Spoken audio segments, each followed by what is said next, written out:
All right, guys, welcome aboard here to the Sports Talk Nation. Michael Cohen here with you. Well, a couple of days ago on Friday, a fan was overheard at the Mets-Giants game saying this. Ball, one strike. Giants, wake up! The Yankees left town last week. This is the B team. Wake up! Well, so much for the B team. The Mets, right now, playing good baseball 10 days into the season.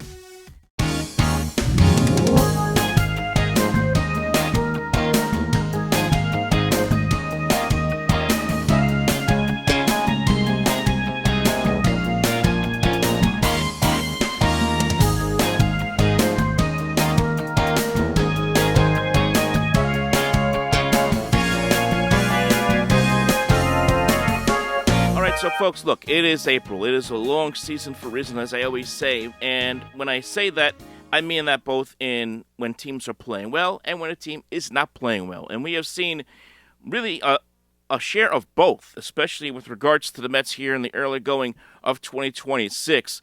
Obviously, the start of the season, the first few days of the season, didn't go the way certainly Met fans would have liked with a new baseball team.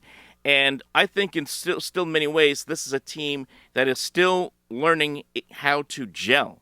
This is a team that really didn't have much of a spring training. Nobody really did, especially with the World Baseball Classic, the way the WBC breaks these teams up, and everyone has to, pick up the pieces from there. You have, star players all over the country and the world, for that matter, during the spring with the WBC.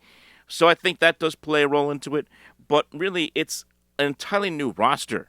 Think about the change in talent on this team going into the season. So it's not surprising that the Mets got off to a rather slow start, especially out of the first week of the season. I mean, during that 3-game losing streak that the Mets had between the Cardinals game and the first game against the Giants, the Mets had hit 134, 13 out of 97, and were 0 for 18 with runners in scoring position, as just about everybody in this Met lineup was struggling, and in some respects are still trying to figure things out and are still struggling. Look at Francisco Lindor, who's gotten off to another hideous start to a season, hitting at 135 on the season. Of course, had the base running error, forgetting how many outs there were in St. Louis last week. Had an error earlier this past week against the Giants. He has gotten off to a slow start. Plus, you have Juan Soto now on the shelf for a couple of days with the calf tightness. So it's not to sit here and say that everything is hunky-dory right now, even though the Mets have now won 3 in a row. But that was a huge 3-game winning streak in San Francisco for the Mets. It was big. And I know the Giants are not that great. I know that they are going through their own transition as well, and they're not a good baseball team right at this moment. But when you look at the way the Mets have been constituted with so many new guys like Luis Robert and Bo Bichette, and you go up and down this list of new faces on this team, Jorge Polanco, Marcus Semien. This team isn't a team yet. They haven't figured out how to play together yet. Just look at yesterday's game, Sunday's game, the Mets won 5-2, where you had Luis Robert and Carson Bench nearly colliding in center field when Bench didn't allow Robert to make the play in center field. It's the center fielder's ball. He's got to make that play. It's miscommunication. It's things like that that have been propping up here through the first 10 games of the season, as it is clear that this group of players are still trying to figure things out, and they will be throughout the course of the season. But what really made these 3 games stand out is this, and what really needs to carry the Mets moving forward is this. They've got to find that leader, right? Who's going to be that guy that's going to step up? And I know Steve Cohen in spring training said very early on that he was not going to allow anybody to be named captain. It was never going to happen again under his watch as owner. Of course, this being a reaction to what happened last season, or what may or may not have happened last season in the clubhouse between Lindor and Soto and Brandon Nimmo, maybe Pete Alonso, I don't know. Whatever the issues that were going on in the clubhouse last year, I understand why the Mets don't want to name captain. But you still need someone on this team, a veteran on this team, to step up and say, look, let's get this going here. And I think one guy that is in particular interesting to watch, especially this weekend, for me, was Francisco Alvarez. He had a huge series this weekend, against the Giants, including hitting 2 home runs on Friday. And you see him kind of get guys going a little bit. Try to amp up some of the pitchers a little bit when they come off the field. High-fiving guys, making it be known and be seen that he's trying to get this club moving. You see a little more animated Francisco Alvarez, more than we've ever seen before. And you know what? The stats right now for him are proving out, because right now he's hitting the ball very well. He's hitting .292 overall. Right now leads the team in home runs. Okay, he's playing well behind the plate. When he's behind the plate, he is going to be a big part of this. And you want to also see someone like Mark Vientos, who finally, you see Carlos Mendoza get him into a game this weekend against the Giants, and all of a sudden he starts hitting the baseball, hits a big home run, even in the game the Mets lost on Thursday, hits a home run, and now he is starting to hit. He's hitting .476 as Vientos, a home run and 4 RBIs here in the early going in 7 games. So when I say veterans, I don't necessarily mean a Lindor or a Soto, although that would be great. You want to see some of these younger veterans, like a Francisco Alvarez, like a Mark Vientos, Brett Beatty, when he is healthy, kind of take the bull by the horns a little bit. And I think you saw a little bit of that this weekend with Alvarez and with Vientos. And look, you also start to see some other guys start to break out of their slumps. Marcus Semien, who was really scuffling here in the first week of the season, got things going here in San Francisco, had a 4-game hitting streak in San Francisco, including getting 3 hits on Friday in the 10-3 win, and a couple of hits on Saturday's game. Remember, it also had a big home run on Friday's ball game as well. So that's what I'm talking about. You're starting to see guys get a little more comfortable at the plate and get things going. Okay, so Simeon's been starting to hit a little bit. Luis Robert has been hitting really since the start. He's been a really pleasant surprise offensively for the Mets, I think, in many ways, because he has gotten big hits in big spots, both in the Pittsburgh series and even in this series. Just been consistently good. Getting on base. 3 hits yesterday in Sunday's game, scoring a couple of runs, as he was a pivotal runner on base, especially in the 8th inning when the Mets came back and won that game. And another thing is this. With Soto and Beatty both hurt, it was very important for Carlos Mendoza to get his bench involved, and boy, did they deliver. I mean, in this game, just in this game alone on Sunday, okay, you have Luis Torrens with the big 2-run base hit, brings in the 2 runs that gives the Mets the lead, okay? Not to mention, very solid arm behind the plate as he throws out a runner there in the 9th inning. You also, of course, get Tyrone Taylor, who earlier this weekend had a big 3-run home run in this series. So you get a contribution out of him. You're seeing guys like Jared Young come up and play in left field for an entire game. He has a 3-for-3 day on Sunday. So it's the bench that have been key in this 3-game winning streak here for the Mets. Not to mention the bullpen. Phenomenal. Here is a stat here posted by Michael Barron. Overall, a 1.66 ERA for the Mets bullpen. That is second in Major League Baseball. Oscar Brosban, this guy always got lit up last year, remember? So far in 5 games, a clean ERA. Also got the win yesterday. Brooks Raley, a 0 ERA. Devin Williams, okay, all the talk about Devin Williams. What is he going to do as the closer of this team?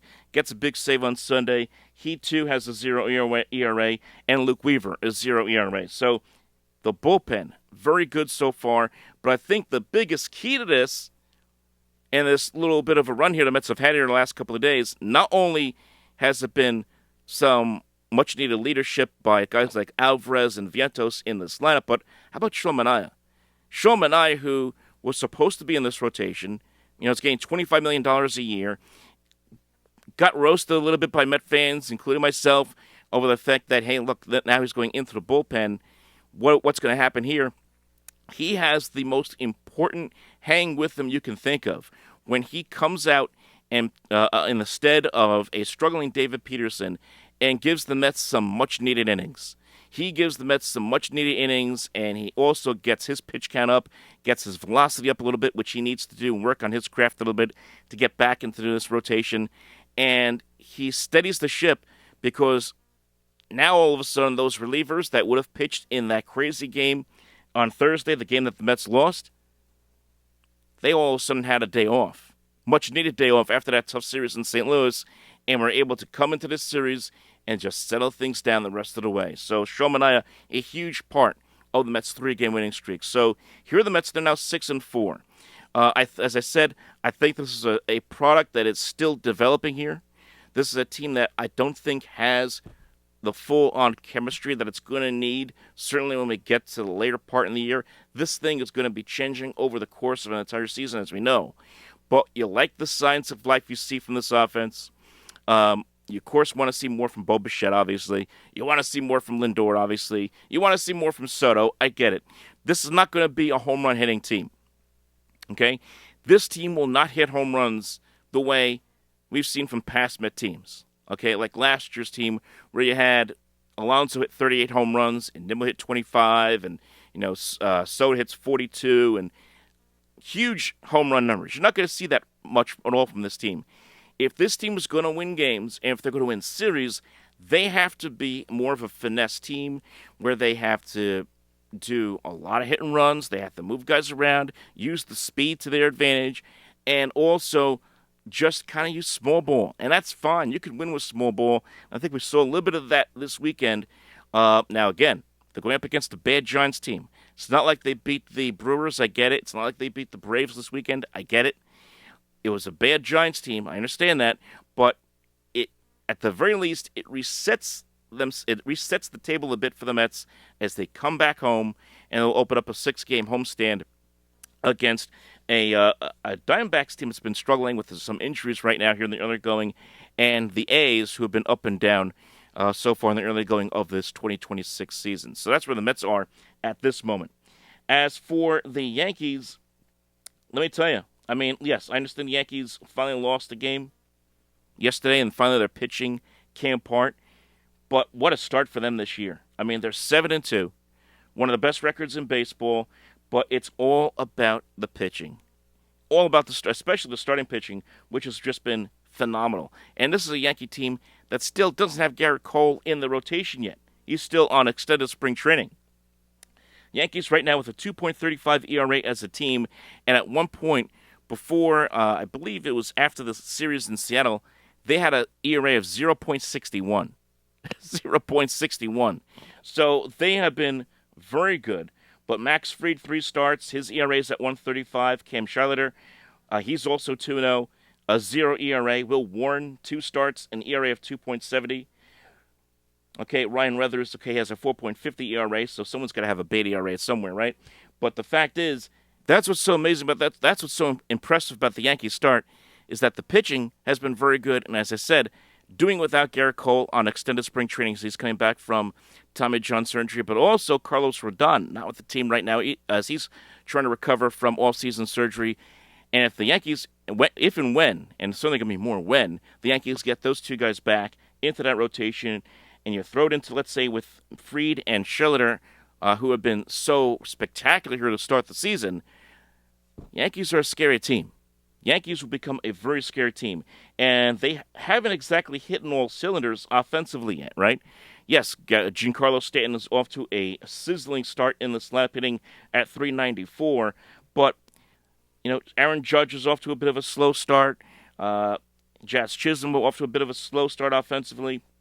Of course, you don't have Anthony Volpe in the lineup right now as he's trying to make his way back after off-season surgery. So they're still kind of a work in progress offensively, the Yankees. They're not hitting on all cylinders the way we're used to seeing them hit.